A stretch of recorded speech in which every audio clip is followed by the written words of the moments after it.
Fáilte go dtí episód sa Ceist na Tangan, podcrail faoi an Gaeilge agus a star, de aine atá fistruch faoi a gadar of léhi agus a role in our Véanúlacht. Welcome to The Language Question, a podcast about the Irish language and its history for anyone curious about their relationship with it and its role in our identity.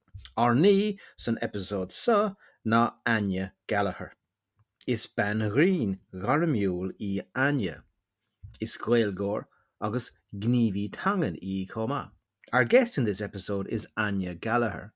Áine is a professional stand-up comedian as well as being a Gaeilge and an Irish language activist. Buenas an sult as an córá sa le Áine agus tá súlagum go muine tú sult as a bheith ag éisteach leis. I hope you enjoy listening to this conversation with Áine as much as I enjoyed having it. Maris Gnách, bí cinnte a chlárú ag thelanguagequestion.com/resources chun de achmine fólamta séireanasca a áil. Agus a bheith an eolas faoi gachród atá siúl an show.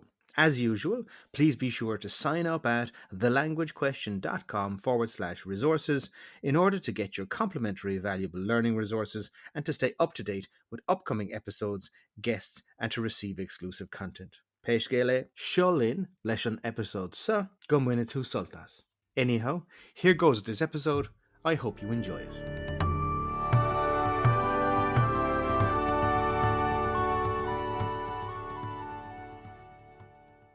Áine Gallagher is otherwise known as the Queen of the Offbeat and is a professional stand-up comedian, storyteller, writer, and comedy training facilitator. Her work involves the novel use of bilingual comedy. She is a leading advocate for the Irish language and is proud to be Ireland's only unqualified guerrilla Irish teacher. She is the subject of an award-winning documentary, Ghrinn and Ogla, and has presented the TEDx talk, Speaking a Second Language, It's Terrifying but Wonderful. I can also attest from personal experience that Áine is also very funny. Is ban an a granúr í.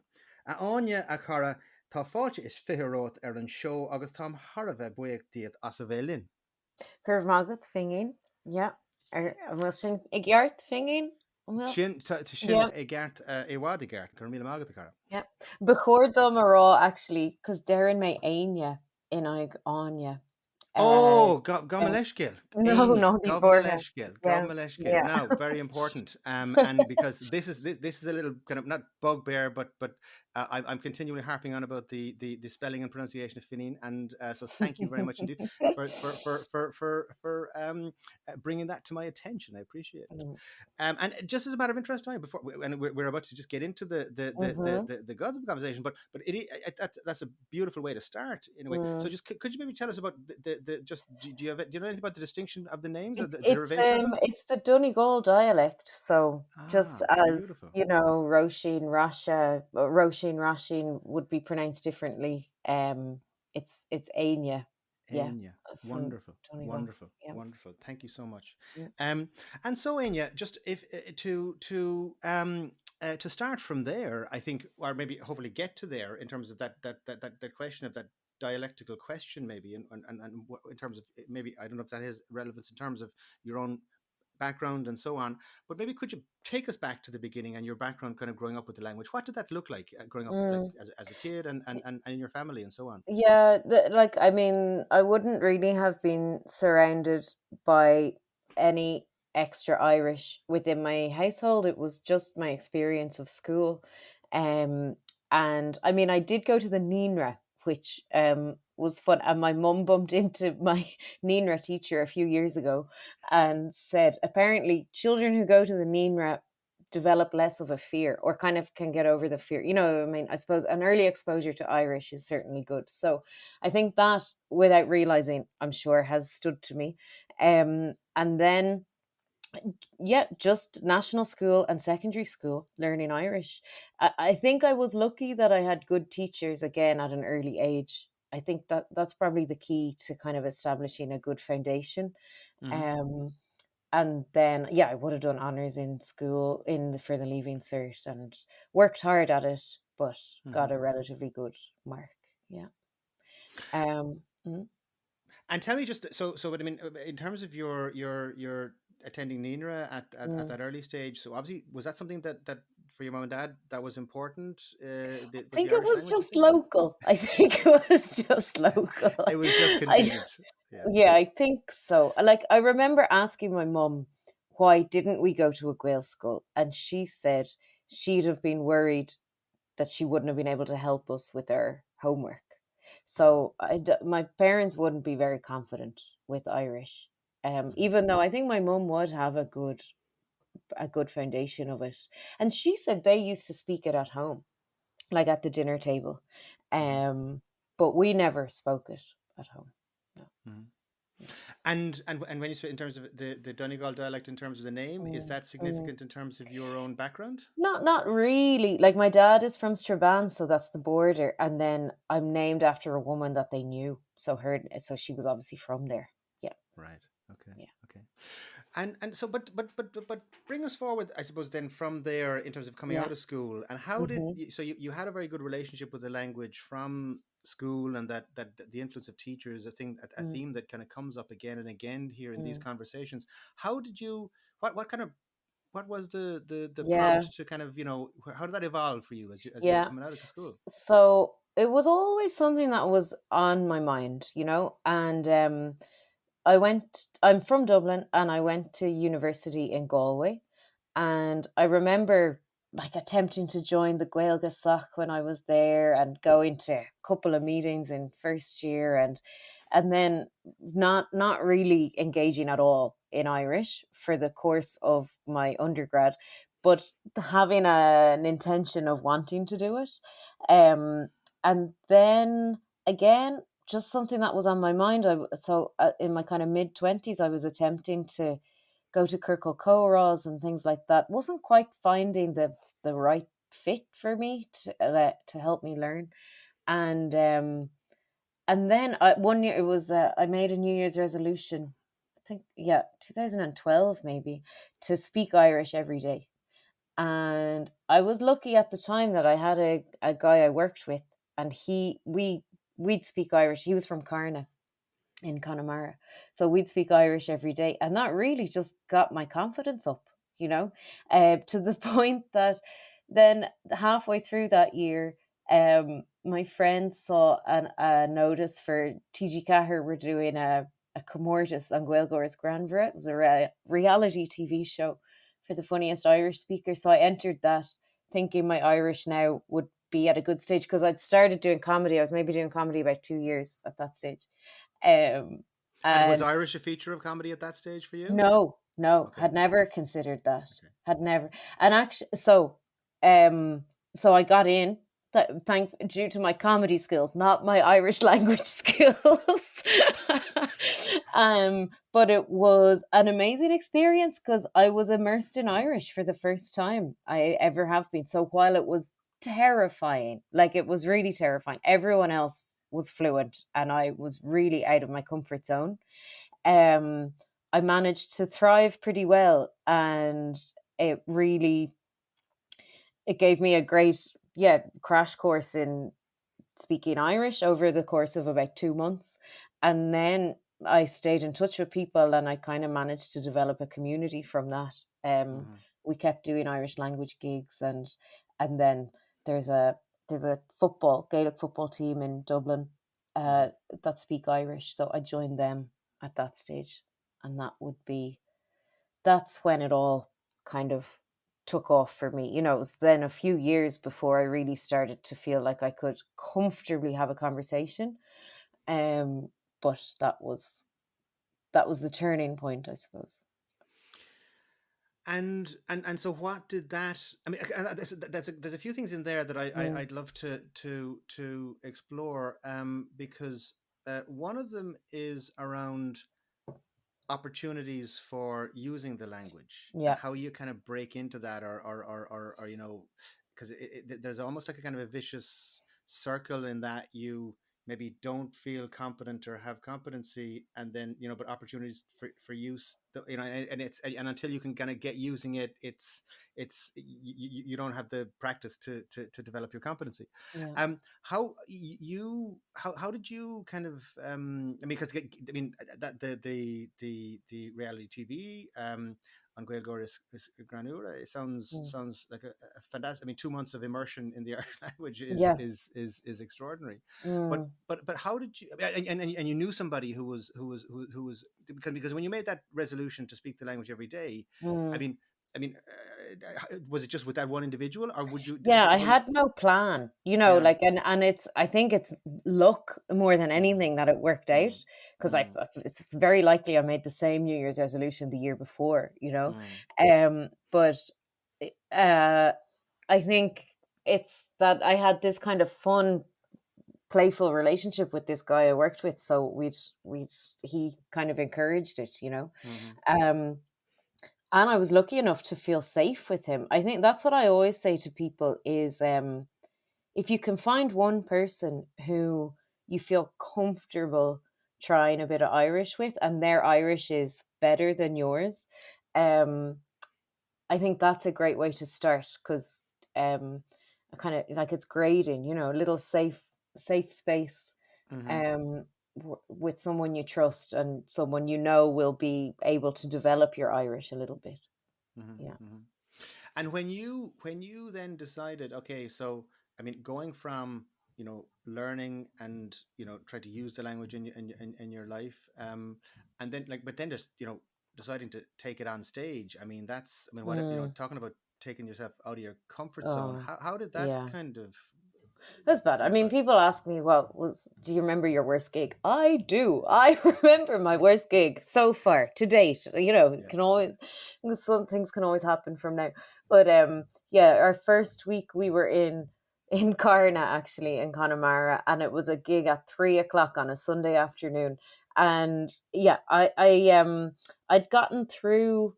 Obviously there'd been a couple of heats, or like I'd gotten into the contest, managing to translate some of my existing material.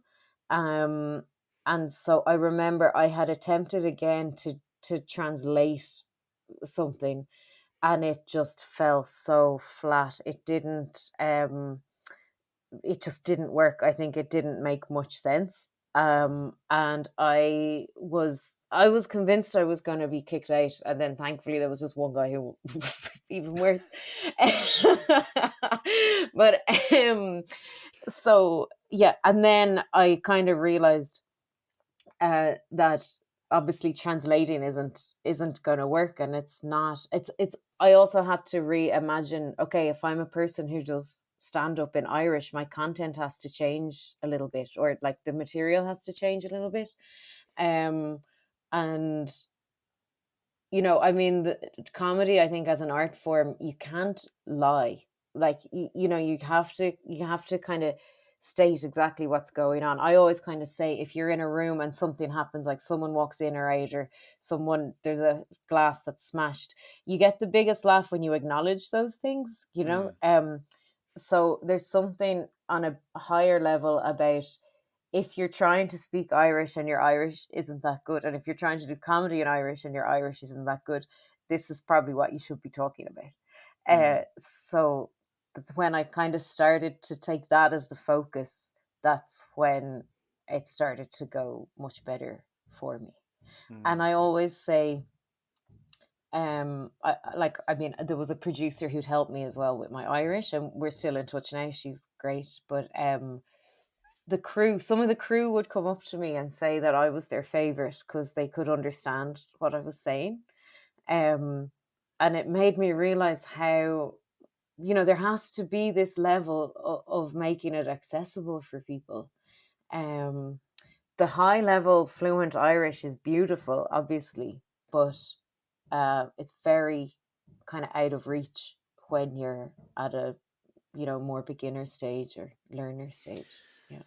Yeah, that's really beautiful, and and I think only that's that because that's why in terms of this podcast, one of the features of it for now is that we're having the conversation asperla, and that's Hmm. partly because of my level of competency, and all, but more importantly, it's because I want when I was learning and trying to come back, still in the process of doing that, but Mm. I was very interested in the language and many aspects of the language of what was happening in the language, but have very limited ability to understand reading the Gaeltachta or read as Gaeilge. So just that's why we're having this in English, is it for people who are well disposed and interested in language, but at the moment maybe their level of learning just hasn't allowed them to access it directly. And I think that's what you do in your work, is what is so beautiful about that. You really have this gentle transition between the two languages, and particularly the uniquely Irish kind of phenomenon that is our relationship with the language, in so many kind of screwed up ways. Yeah, yeah. You know? Yeah, I mean, I think, you asked me at the start, like before I did the competition, was doing Irish language content on my radar. And it wasn't. Obviously, it's just that experience of having gone through that experience of learning Irish and my own journey of becoming more comfortable with it. That's inspired me, like inspired old stories, and then also inspired me to want to share it, to be able to encourage other people. I know other people aren't going to be as, I had great opportunities, but it's yeah, it's just to know we really are all at the same level. Agus nuair a thosaigh mé ag déanamh Ghrinn as Gaeilge, I was like, I'm just going to start doing it in gigs without people even expecting it, just to show them that they can understand it, Yeah, yeah. despite um, themselves. Yeah, yeah, yeah, yeah, yeah, yeah, yeah. yeah. So yeah, it's lovely, and it's also lovely, because obviously the gig you came to, it was advertised, and people might have known somewhat what they were coming to get themselves into.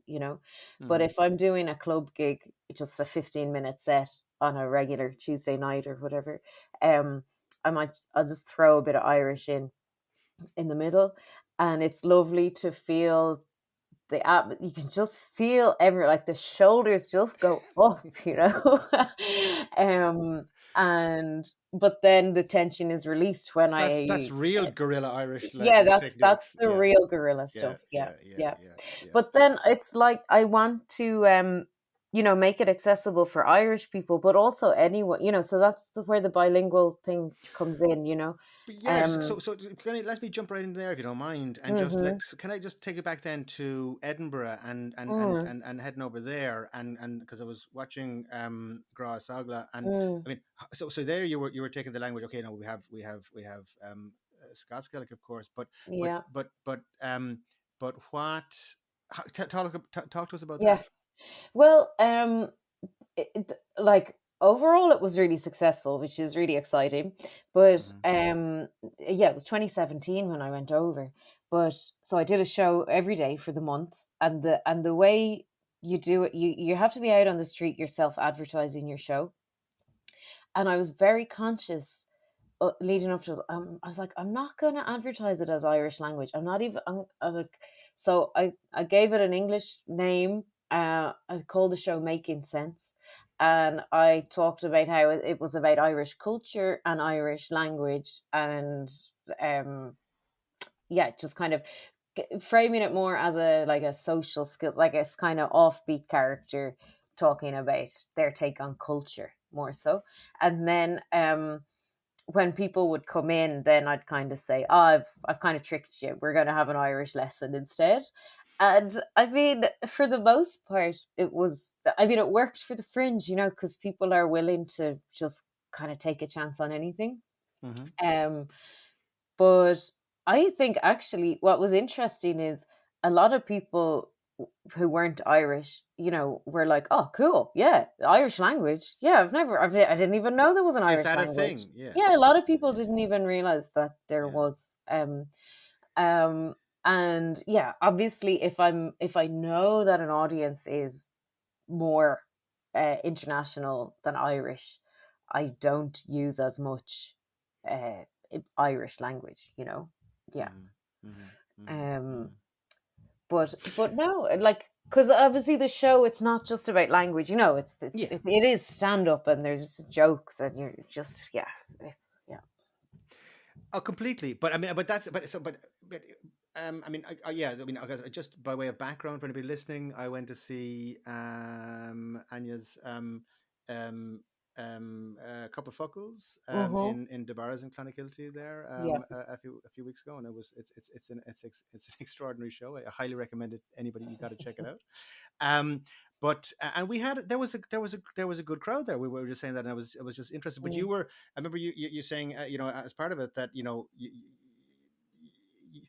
I suppose there's a challenge in terms of trying to get an audience, and people might feel, oh, I can't go attend that because I don't have sufficient Irish or whatever the Yeah, case may be. How do you I know. how does that work?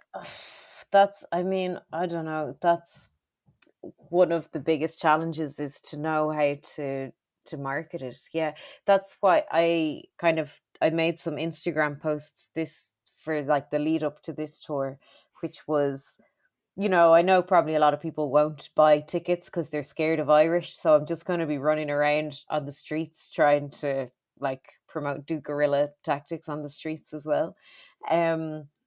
But yeah, I don't know. I mean, it's trying to get across the tone of the show, and má bhí an deis agam a bheith ag caint as Gaeilge. I think people can then hear the level of Irish that I have, and that, yeah, maybe it is a bit more simple, and that they'd be able to understand it. Um, but yeah, it's a challenge. Mm. Yeah, because yeah.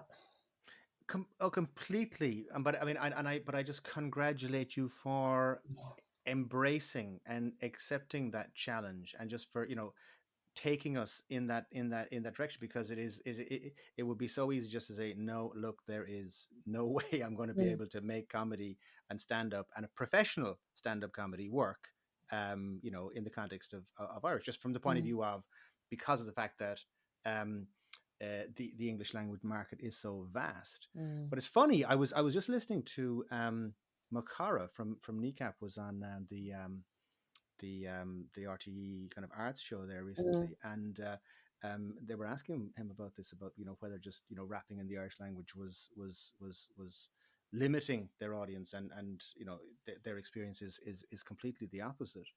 Um, but what about, though? I mean, but I think the thing that you, I mean, your kind of, what you capture so wonderfully is our particular, you know, just mental relationship with yeah, language yeah, as a culture, yeah, because of the way we've experienced it, and because of all these conflicting kind of emotions and forces that are at play there. But can you talk to me about, I mean, you did a wonderful TEDx talk about, and one of the things that people, that holds people back, I think, is this fear in mm, relation to, well, there's fear in relation to second language learning and making mistakes and all of that, I think, for any language.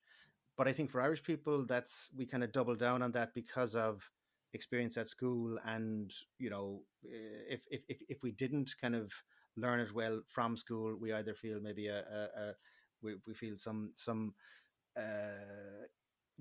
push back against the language, that it's maybe that it's fault, or else it's our fault because we didn't learn it. So there's a kind of there are two potential negative kind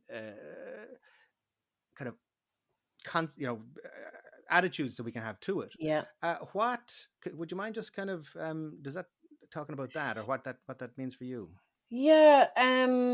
Well, I think what's been really nice about doing that TED talk and it being published, it goes out into the world. So the people who look at that are all mixes of nationalities and different, and yeah. And the comments, like just scrolling through the comments the odd time, and it's always people who are maybe English is their second language, or even their third or fourth language, or whatever, and they talk about how the content of the TED talk really resonates with them, you know, um, and so I think we don't. Maybe I do think sometimes it's English when we speak English as a first language, we're kind of it's also a barrier for us because we can get by everywhere with English. Like we've never really had to learn another language, despite people who might actually, move to rural Germany and have to learn German or whatever. Um, so I think sometimes we don't even realize that these fears and obstacles are just the natural kind of things you have to go through if you want to learn a language as well. Like I say, you know, how long does it take to feel like you have a personality in Irish? Probably took me about 7 years. It was really you just feel like you're just kind of a bit stupid and you've got nothing like interesting to say for a long time, in those conversations with people. And then you just start to notice small bits of progress that um yeah. But that's so, like, that's so on the button, Anya, because um I mean, and this is the thing I feel my greatest, just, I'm not sure what the correct word is, but Mm, thing about the language is that I find it, because I really enjoy just having a bit of a laugh, having conversation in a sort of a, uh, bringing humor into the way that I talk, and it's that's where I get enjoyment from conversation with people. But I find that when I'm a learner in Irish, that's just beyond my yeah. capacity to kind of Yeah. get there, Mm-hmm. and and then maybe you're thinking, your kind of reaction to something is you're thinking it in English in a particular way, with, in maybe with some level of irony or whatever, and then I'm suddenly going, oh my goodness, I can't even dream of expressing that, No, exactly. Yeah. and the added kind of thing is that anybody that I'm speaking to, by default, by just by definition almost, they're going to be a more fluent, they're going to be a fluent English language speaker. Mm-hmm. You have to kind of suspend disbelief and say, okay, Yeah. you know, let's persist with this conversation, even though I can't do it proficiently. Exactly. I can just talk about my brothers and sisters and my dog. And that's, the conversation doesn't go very far. I Yeah, know. I lived yeah. in Berlin for a while and I probably tried, in hindsight, too hard to learn German, but I really didn't want to be just an English speaking expat who just Hmm. speaks English for the whole time I'm Hmm. there. And it was really hard because everyone speaks English in Berlin. So then even my German friends, some would be kind of good. To speak German with me, but we just would always get too frustrated because we'd want to have an actual conversation. So I think, yeah, it comes back to the immersion point. Unless you really have the opportunity to be immersed when you have no other option but to speak the language, it is hard because yeah, it's the types of conversation the conversations are so boring. Yeah. Yeah, yeah. Yeah. I Yeah. mean, no, completely. And but how do you kind of how do you deal with that? Because it's exactly like you Mm, said with your German friends there. You kind of think, oh God, we're having the kind of the pre-conversation now. When can we mhm. stop and get Yeah. into just kind of, Exactly. Yeah. getting real? I mean, Yeah. how did you, you know how do you manage that? Because, and I mean, maybe just to move the Mm, conversation forward a little bit, is that we've been talking about how you use the language in your work, but and now obviously you've been on the journey now for, over a decade. How does the language look like in your life outside of work? What does that mm. look like for you? That's that's honestly a great question. And I feel like it's a thought that comes into my head gach seachtain a leiad, but it's kind of I should really use Irish more. I should really try. I should really talk to my mum in Irish, or I should really say Gurv Magat when I go to the shop. And I find those things really difficult. Now, there's certain people I only communicate with in Irish, because our relationship started in Irish, if you know. Hmm. So I have, yeah, friends and I suppose kind of colleague work people who I'd be let's say once a week I'd be interacting with. Sometimes it could be more, sometimes it's less. But in terms of the everyday, it's still such a struggle. And I it kind of makes me feel guilty or feel a bit like a hypocrite, because I'm like, why aren't you, if your whole shtick is about promoting Irish, why don't you do it? I think there's still a part of me that's scared to even say Gurv Magat in the shop, because do you know this kind of connotation that Irish speakers are kind of snobby and annoying, or that they're showing off or something. So I'm scared that people will think I'm showing off. Um and it's also just a barrier, just a kind of an embarrassment that I can't kind of do it. Um so yeah, I've thought a lot about it and how I would like to just really try in my everyday to do it. Like, what is nice is, like, even my voicemail on my phone is bilingual. So then when people leave me a message, which is rare, but they might chuck in a couple words, which also just proves, like, I think the more people are exposed to it, the more like they might use it.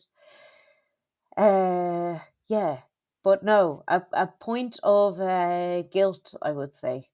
Uh, Yeah. It's so it's so loaded with that, isn't it? I mean, that Mm, that whole point you mentioned about maybe people are going to think that I'm superior if I start mm, using the language, or maybe I'm going to be, inferior if I, in my attempt at using the language. yeah. I mean, there's so much kind of head trash associated with our use of the language. But I suppose more particularly, just saying, as somebody who's, your show is based around the language. Mm, You're a professional comedian using the language, an advocate for the language. I've seen came across your article featured in the Irish Times speaking about your activities in language. I mean, like, but you still struggle to have opportunities to use the language in your daily life. mm, And isn't yeah. it's extraordinary. Like, I'm saying, the challenges that learners face in terms of how they can engage with the language, that's big, isn't it? It's huge. Yeah. And I think that's what always kind of upsets me. Like, I don't know how, unless you experience it, how you really fully start to understand it. Because people are always like, well, we learned it for 16 years and we can't speak it. Like, that's like terrible. That's shameful or whatever. But we see it as such a black and white. If we've learned it for 16 years, we should be able to speak it. But yeah, it's like everything. There's so much attitudinal stuff and cultural stuff and everything wrapped up in it. And again, just how terrifying a thing it is to speak another language. Like, that's just a thing that's really hard. Mm, Um, and we as humans, like, we're so terrified of embarrassment. Like, mm, it's a real problem. I think mm, that's probably one of my strengths. Is, I mean, it's not that I'm not scared of embarrassment, but I'm willing to push myself through it a little bit. Because it's divinely awkward. yeah, Was what is divine, it yeah, called? yeah. But yeah, I like, I enjoy the challenge of it, I suppose. But um, yeah, But like, let's talk about that for a minute, though, because I mean, I think for most people, for almost everybody, the idea of getting up on stage and, doing stand-up comedy is probably, they would run a mile. yeah, It's yeah. that It's that the that biggest fear. It's people's big death is number two. well, that's the Yeah, Jerry Seinfeld thing. They'd rather yeah, be yeah, in the casket than yeah, delivering the eulogy, yeah, So, yeah. but um, but so that's one thing. And Mhm. then, and then you've got the Irish language, and you decided to do Yeah, both, yeah, So, yeah, I yeah, yeah. mean, No, it's mental. It yeah, is genuinely mental. Every so often, because I mean, I'm naturally Irish, so giving myself credit or praise or feeling proud they're all difficult things for me. mm, Um, but every so often, I have a moment where I'm like, I cannot believe.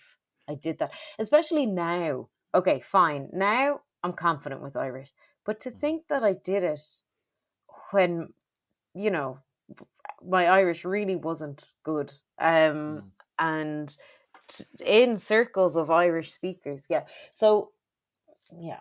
Well, but that actually brings me to something, because I read, and I actually just, it was a mic drop moment for me when I Mm, read this, was that you were doing a gig in Conran na Gaeilge and somebody heckled you because of mm, your grammar. yeah, yeah. I mean, what? I know, but that's what you get. Yeah, this actually. So I don't really do it much now. But kind of there is an Irish language comedy club called Gaeilge, and they predominantly started in Cunner na Gaeilge. It was actually like a few who were on that show, that reality TV show, kind of started this, and it's grown from there. But and they do various gigs around, but they're very much advertising to an Irish speaking audience. Mhm. And so that they would have been the first gigs that I was doing, and yeah, surviving because I've got this quirky approach. But yeah, my Irish still wouldn't be that good, and if you're concerned about grammar, yeah, I wasn't going to be perfect. And it, like, now it happens very rarely that I'd be asked to do an Irish language gig, if that makes sense. And I'm generally quite reluctant because um it's not that I don't enjoy them, like I can enjoy them, but I just find the crowd isn't my crowd. Like I prefer a crowd who's learning Irish or would feel less confident with it. Mhm. Um the all So, Irish but crowds can be a bit correcting your grammar. Like I had a gig in Castlebar a month ago, and it was an Irish language one, and it's been a really long time since I've done one. And they were nice, like they were all lovely, but they were correcting me as I was going, like correcting the Irish. And it's like the jokes are being lost. Like it's like I don't think anyone cares about the jokes. Yeah, folks, there's yeah. an ironic element to this. Yeah. Yeah. But talk to me about that in terms of, let's say, relationship with the Irish language speaking community. I mean, Mm, how does that look like for you? Is yeah. that something, I mean, that you does that kind of exist in your life, or? Um, so at the moment, mm, like I would still be a little bit part with that GAA club. I don't play as much. I'm kind of getting old, and my body doesn't want to do it as much as I would like to. But so I'd interact with those groups sometimes, not that much, and still, again, it's kind of a similar community that came from my experience in that show. Do you know, a lot of them are kind of the Colosh to Owen, Colosh to Isagon, Dublin um, contingent, because that's the main Gael school in Dublin, and so the people who went there would still be in the same circles. And like they're all really lovely people, and I do genuinely, we have this fear of judgment, or the idea that Irish speakers are snobby. And I think it's unfortunate when the one person who heckles you, yes, of course, they're a snob and they're really detrimental to people trying to learn. But for the most part, people are really supportive and friendly. Um, but at the same time, when I find myself in those circles, I feel insecure. Like I still wouldn't feel like I can completely be myself. I know when I'm insecure in any situation, English or Irish, my clown comes really out. So I really double down on that kind of awkward, silly kind of version of myself, and that's how I survive, I suppose. Um, Naturally, it's gotten easier, and I always say one of the biggest things for me with Irish and becoming confident is realizing that I can speak bilingually when I'm in those circles. Because I think even up to a couple of years ago, I would have been prepping in my head. A conversation's going on. It's like, oh, I'm going to say something. I'm going to prep it in my head. I mean, obviously, the conversation will be long gone by the time Mm. you're ready to say what you want to say. But then also prepping it in your head and then being like, oh no, Oh no, I don't know exactly. I don't know how to. I don't know if that's going to be exactly right. So then you don't say anything, you know. Oh, Um, completely. yeah. So now, I mean, my Irish is good, but I don't. My vocab isn't that great, and like I just put English words in all the time. Or if I start and I'm like, no, I have no idea how to say this in Irish. I'm just going to say it in English, and then I go back to Irish, and it's accepted. Like people, you know, it's actually how the average that in of the Irish speakers that I know, it's actually quite common. Like that would be how they speak as well a lot of the time. Yeah, and I think possibly because in even in in particularly in Gaelic areas, I mean, it would be English loan words used, instead of kind of the let's say fancier kind of Yeah, super kaidan word yeah, that they've got for yeah, some modern innovation that didn't yeah, exist in Irish. Yeah, exactly. yeah, Yeah, yeah. yeah. There was something you said there that really resonated with me, Anya, and that is, you know that you find it difficult being yourself in Mm, Irish, and yeah. that's really deep, and it's really profound, and it's something that I feel enormously, because on one level I'm kind of on this journey to learn the language, to reconnect with something that is that I never had, Mm, personally, but that is mm, there in terms of a cultural sense of identity, in terms of historical connection with past and people who went before us and so on. But on a personal level, it's, as you say, it's very, very difficult to express yourself in your own particular kind of voice in your mm, head, mm, as Gaeilge. yeah. Mm, What's that? And then there's this kind of cognitive dissonance yeah. that kind of comes with this, or something. I don't know what Yeah. Well, I mean, the yeah, I like anecdotally, I can just speak of my experience, but I know yeah. if you were to speak to a language researcher, a linguist, or whatever, there's a theory for this. Like, the again, it's like of the little bits that I've read up about language, learning. Another thing is you're less empathetic in a second language than you are in your first language, because as you're listening, you're kind of understanding each word as a single entity and then putting it together rather than understanding the whole context and the sensitivity of things and the emotional context and all of that. Um, so, yeah, I think in terms of not being able to express yourself, um, you can't be as emotional or as sensitive as you might be Hmm. in your Hmm. mother tongue. Hmm. Yeah. Yeah, it's because I just find it, um I don't know how to express it, but I find this on the one hand, it's the kind of authentic essence of us. It's who we, as Irish people. It's kind of, we feel this is what we should be able to connect with. But then on a personal level, I'm going, I'm loving the language, but I'm, I always feel at a certain, it's, I feel less authentic in myself, rather Yeah. than more as a result of it. I mean, the other thing I Yeah. find always when I'm trying to work into or out of the language, I'm composing my thoughts, Yeah. as Berla, and then I'm Yeah. translating to say the Irish, and then when I'm listening to somebody speaking, I'm listening to them speak.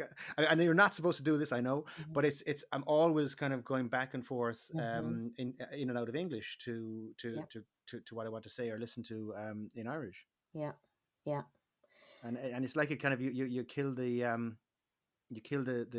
emotional kind of Yeah. significance of what's going on. Yeah, or the flow of it, or Yeah, yeah, yeah.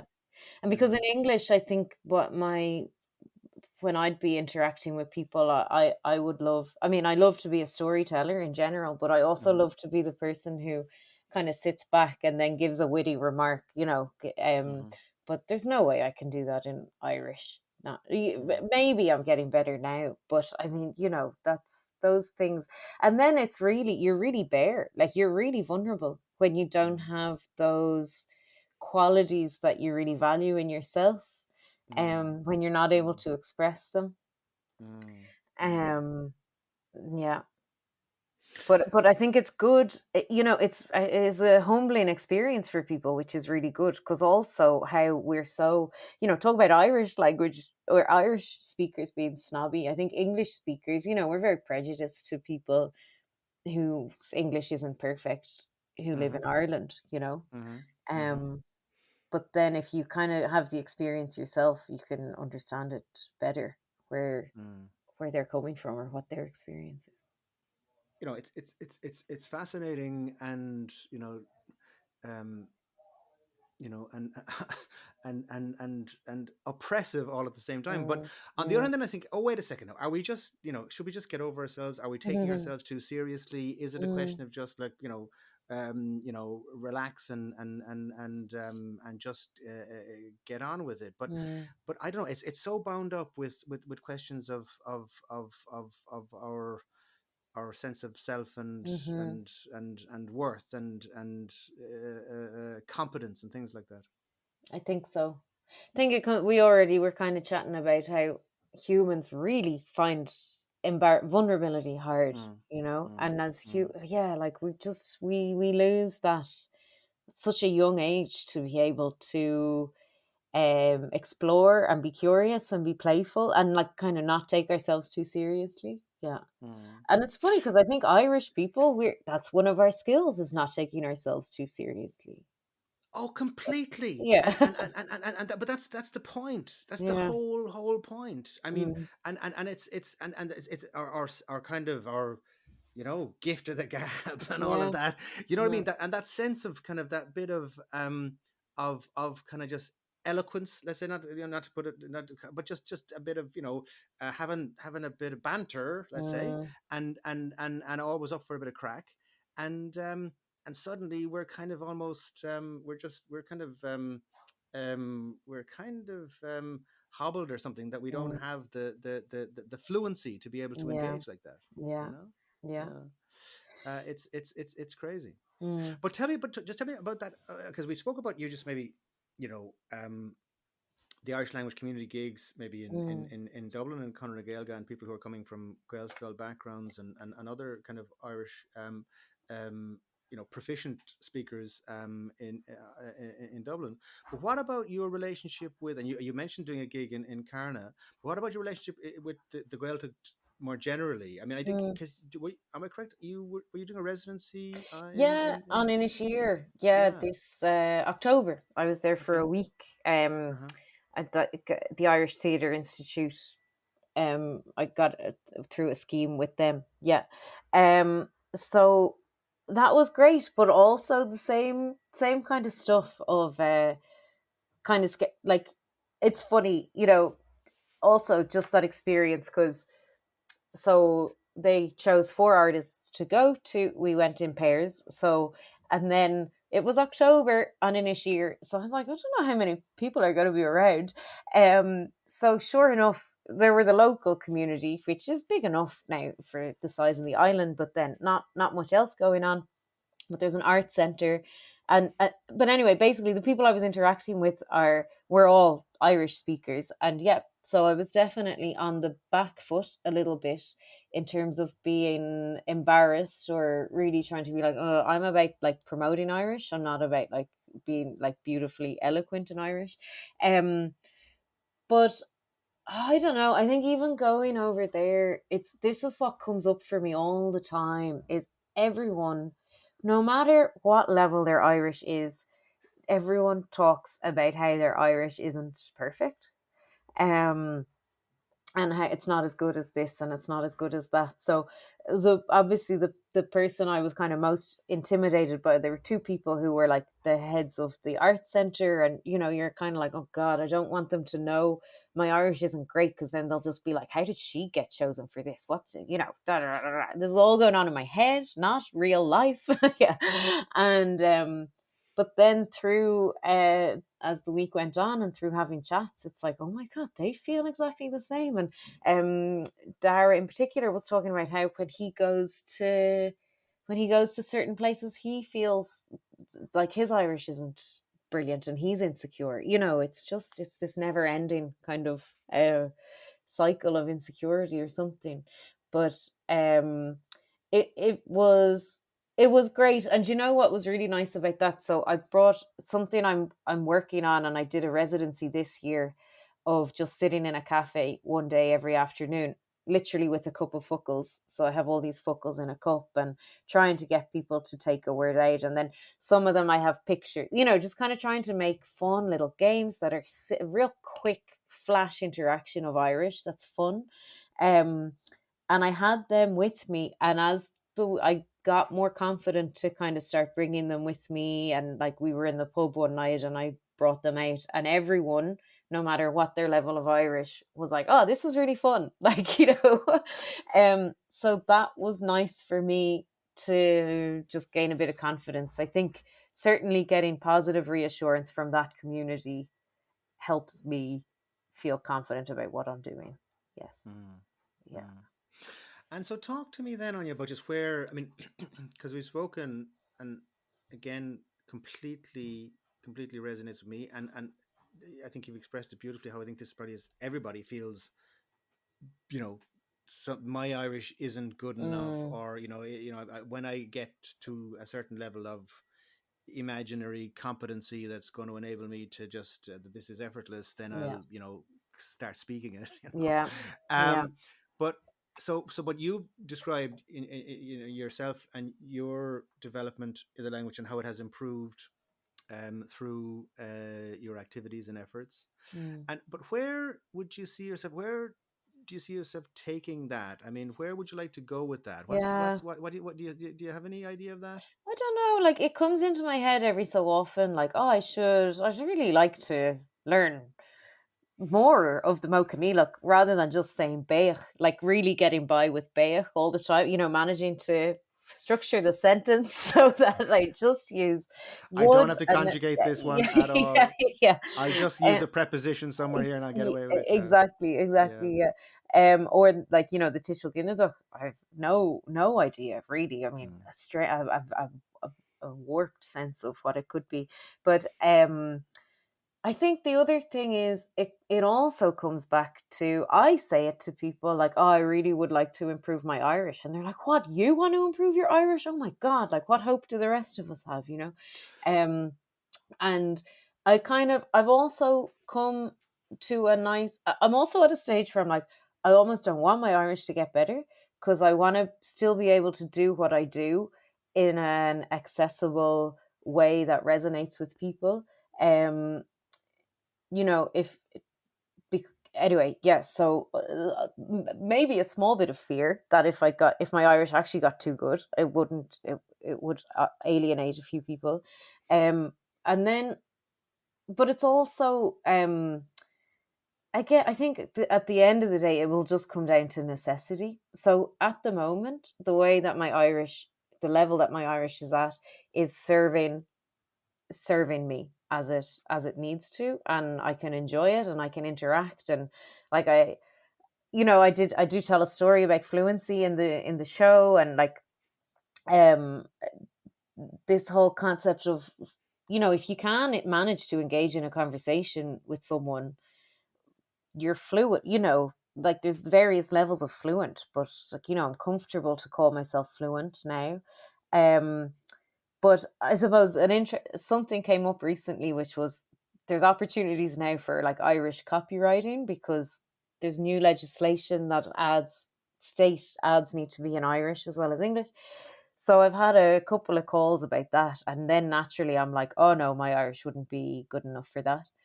Um, but there's been a couple that are like, no, we don't need, we just need kind of creative writers, not fluent writers. So anyway, so I think that's the type of thing that's actually going to motivate me, because I will need to, if I'm doing that type of work, make sure that the grammar is right. Um, and it's kind of nice. I've just done one job so far, but it already was like, oh, this is fun to like learn the new vocab and like to figure out the structure. But I can't really get the fun from trying to do that without any like concrete motivation, if that makes sense. Yeah. Oh, completely. It makes complete sense. And I mean, but as well, but what I think is exciting about that is the fact that there's opportunity for you to use the language in a particular way to your, with your particular skills and creative impulses, because it's not artificial. You're not just doing it for the sake of you know learning it Mm. because you're passionate about it or an advocate for it. It's something that it could be a job, like Mm. an actual Mhm. but aside from just, let's say, your ambition in terms of language acquisition and learning and improvement, what about, like, what would you like the language to look like in your life in terms of how you Mm. use it, or how you Yeah. interact with others? Is that something, can you see it developing into more of a thing? I mean, how is that, Mm. how do you see that? Yeah, it's a really good question. I think similar to what we were talking about before, like I'm very happy with how I use it within my work. Um, but it would be about trying to have it more within my everyday, um to be using it comfortably in an everyday way, and like kind of engaging more with people who wouldn't typically speak it, you know. Mm, Um I haven't it's not some as I said already, I suppose it's just something that flies in and out of my head of like, oh, I should mm, really speak it more mm, every day. mm, mm. Um, But but because I mean, yeah. because I find that the thing about that is, I mean, I'm really into it increasingly, so, Mm, and I love, get trying to get as much interaction exposure as I can. But I find, like, say, if my family don't, they all are have varying degrees of competency. But if we went to an exclusively Irish language event or activity, they would, struggle, or a lot of it would just simply, mm, just they wouldn't be able to comprehend it. yeah. And that then prevents, so it's like, for us to do something together is something that is, it's just not really feasible. Now, Mm, that's why your gig was mm, so cool, because myself and my wife went to it, and it just it works on so many levels for everybody there. mm, um but that's a big thing, isn't it? I mean, I was talking to mm, Kieran A about this, and she was talking about, mm, she was writing a poem. She had to write a poem, or she wanted to write a poem about. I mean, I think it was a arrival of a niece. Maybe it was the first grandchild in the family, and she wanted to write a poem to about this occasion. And she would have written the poem in Irish, but then she didn't want to write it so that her family couldn't read or yeah. understand Yeah. the poem. So it's, that whole idea of, if you're living your life, and you don't have, let's say, close relationships with people who are fluent or able to, interact with the language, how do you, use it without, having to have a second kind of family or Yeah, I social know. grouping, It's like you know? two separate communities. I know. Yeah, Yeah, yeah, yeah. yeah, yeah. Um, and I mean, it's a thing that comes up as well. Of like, I'd have friends who I speak always in English with, who would have good Irish.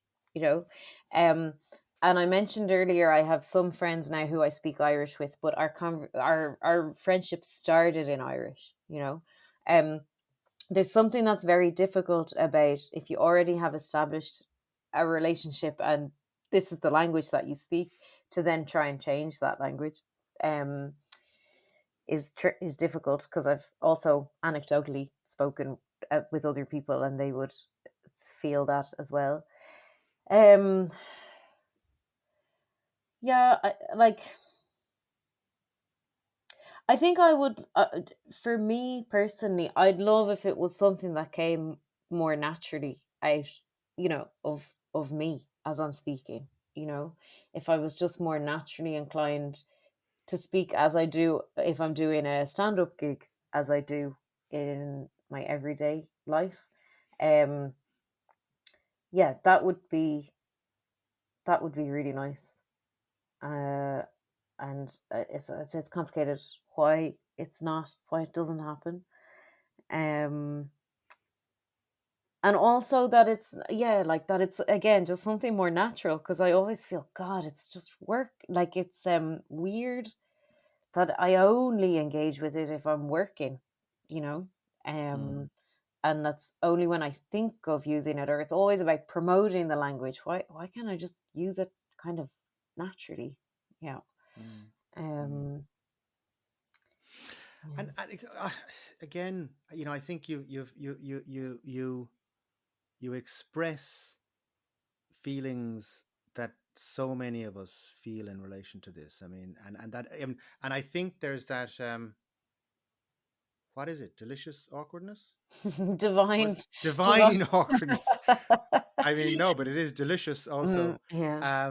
But and I think bringing that out front and center, and if you like, putting it out there for all of us Mm, to look around at the different kind of angles on this is serving us all really, really wonderfully.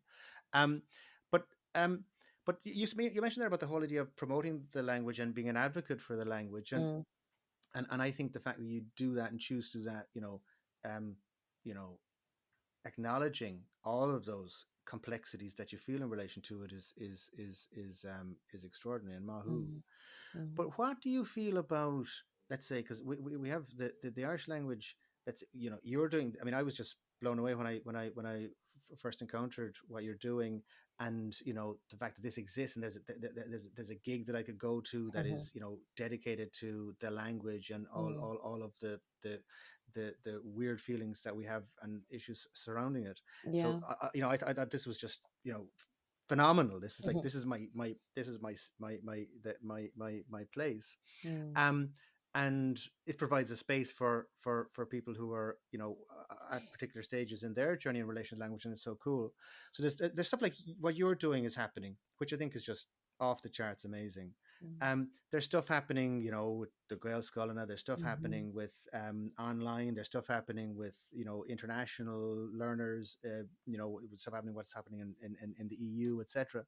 So there's so many kind of positive things happening about the language. And then on the other hand, you have in the Gaeltacht, you have Yeah. huge challenges for the communities there in terms of how whether they're going to be able to maintain the language as a Yeah. community language, the Yeah. pressures they're under in terms of the influence of English and English Yeah. language speakers who are, Mm. it just seems to be relentless. I Yeah. mean, how do you feel about all of that? I mean, as somebody who is an advocate for the language, do you Yeah. do you feel I, any I thoughts I on that? think it's a strange kind of contradiction. Yeah, that's certainly Mm, happening. It feels in one way there's this huge resurgence and enthusiasm that's coming with Irish, but then, like you say, the numbers in the Gaeltachts are really diminishing. Um, I mean, I think they're kind of, I don't know. I kind of actually I wrote it down here because I was like, it's an interesting point that I was thinking of how there's almost different cultures within Irish speakers and the Irish language, and I think it's great if there's more people who are going to try and speak it imperfectly, and to accept that it's probably never going to be perfect. But the sense of it being lost, that like that beautiful poetic native Irish that I will never have, but that people who are born into it, or um, have it. I think there's something really scary about that being lost. I've seen other quotes from people saying how they really those Irish speakers hold a key to our culture, like the poetic nature, the way things are described, or the a knowledge of our wildlife and of our nature, and like just the country, the landscape, the way that we see the world, or traditionally how our ancestors have seen the world. Um, so yeah, no, that seems like a really, really sad and scary prospect that that that Irish, even though probably only ever 1% of us or something would ever be at that level. Um, I think for it to be lost, would we really lose such a huge part of our heritage? mhm. Yeah, Yeah. so true. It's funny. We just had some really bad weather here over the last couple of Mm, days, and I just saw Dahi Demorda shared a piece from Tomás Crahan, the on Tilánach, and it was about a winter storm, and again just the descriptions of just weather Yeah. and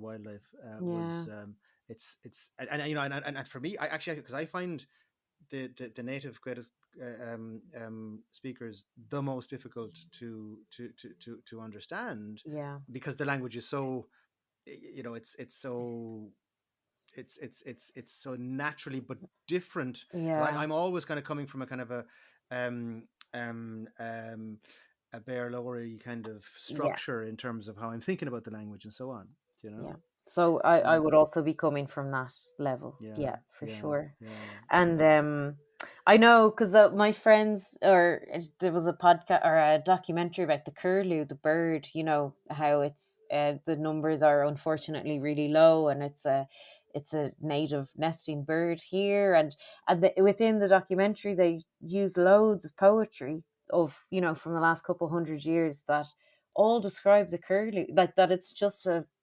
stock part of our day. And even in Irish there's a phrase, I don't know what it is in Irish, but when it's translated, if you're describing a person, it's like much like the curlew, he's hard to sneak up on. Like, so, just how, yeah, and there's this whole associated with kind of ooigness because the mm, curlew's sort of lonesome mm, cry and everything like this. Yeah, it's yeah, the crotok. Yeah, yeah.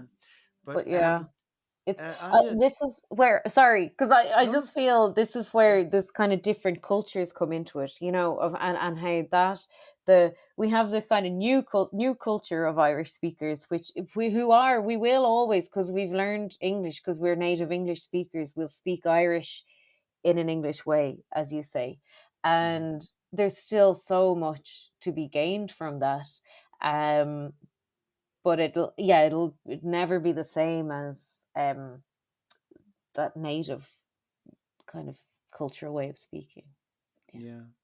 But I think that is the source. That is the kind of source code. And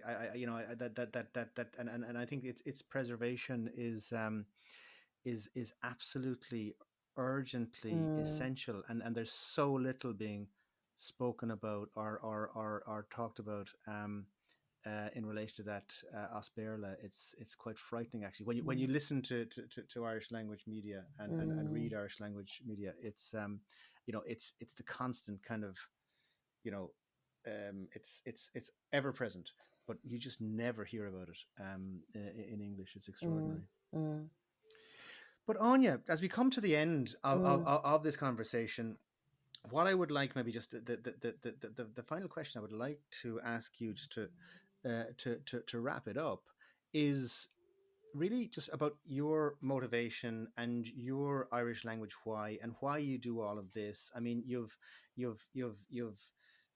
dedicated a huge amount of your life now to learning the language and then to actually putting yourself out in an extraordinarily vulnerable way, both in relation to the type of work that you do as a comedian and also then as an Irish language learner. mm. And why do you choose to do that to yourself? I mean, what's your Irish language why? I think I thought about this year. I've been reflecting a lot. I think mainly because it's just fun. Like, to do it and to learn it, it's such an adventure. And when you start to see the progress and have the fun, I have this joke about, you're prepping for 3 days before you go to the Gaeltacht, and then you spend a whole week in the Gaeltacht, and you don't speak any Irish to anyone until the last day. You go to the pub and you ask for a shocked suas, and you leave, and you're absolutely delighted with yourself. You just, and like these things. I mean, I'm a real kind of dork in essence. So like, I get a real thrill out of the kind of mundane things, but it really is, it's fun, and like the challenge of it, the excitement of having a conversation, saying a few words, being able to have a 3 sentence conversation, and seeing how it develops, and noticing how uh, say, talking to one person, you're really feel insecure, then you meet the same person a year later and you're like, oh my god, I'm like, I can talk to this person much easier now. um So I think that is really why I've been so motivated. It's been a fun, and like you say, because I've only really started to realize it for myself recently that it is a huge chunk of my life now. It's kind of 10 year, bit more than 10 years I've been doing this kind of bilingual comedy stuff, and then like my own Irish. So yeah, it's just a huge. I suppose it's a big part of my identity now as well. It's naturally become that. Um, but yeah, I think just to remember that it's fun. Like, it can be fun. Yeah. Well, I mean, you have done extraordinary things in terms of making it fun, and I suppose, you know, allowing us and forcing us to maybe laugh at ourselves in terms of some of the kind of hang-ups and anxieties that we have around the language, and it's a tremendous thing. Tell me on just for people who aren't, and to me who aren't familiar with what you've done. How can people maybe find out more about what you're doing, Yeah. and maybe even, I don't know, have you got anything coming up at the moment? Yeah. I'm well.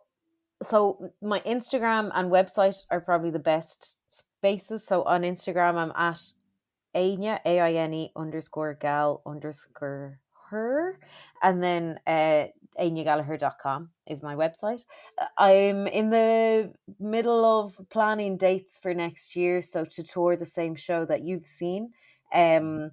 So around March, I suppose I'm kind of aiming for Shock the Gaeilge time next year to do more shows. So they should be going on sale hopefully before Christmas, but certainly after Christmas. And then yeah, I mean, just keep an eye. I mean, everything goes up on Instagram's definitely the best place because I can be slow to update my website. I'll be honest, but Instagram, yeah. Okay, so we're going to watch out for Anya on Instagram, and watch out for those dates coming. We're recording this just before Christmas Mm. now in December 2023. We're probably going to be going out with this episode in January, Oh, then so yeah. you'll be in good time for Anya's tour coming out in March. I've been to see a couple of Fuckles and it's an absolutely great show. And if you're listening to this podcast and you're interested in what we're talking about here, you've just got to see the show. It's absolutely fantastic. Anya a cara gur raibh míle maith agat bunas an soltas an scéal a rainn tú linn berbua agus bennacht a cara. Gurf mí agat finin.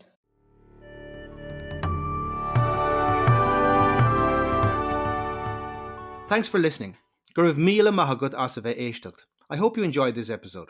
I would really appreciate your feedback and would be eternally grateful if you would follow, rate, and review the show. Please also be sure to sign up at thelanguagequestion.com/resources to get your free valuable learning resources and to stay up to date with upcoming episodes, guests, and to receive exclusive content. Slán Tamil.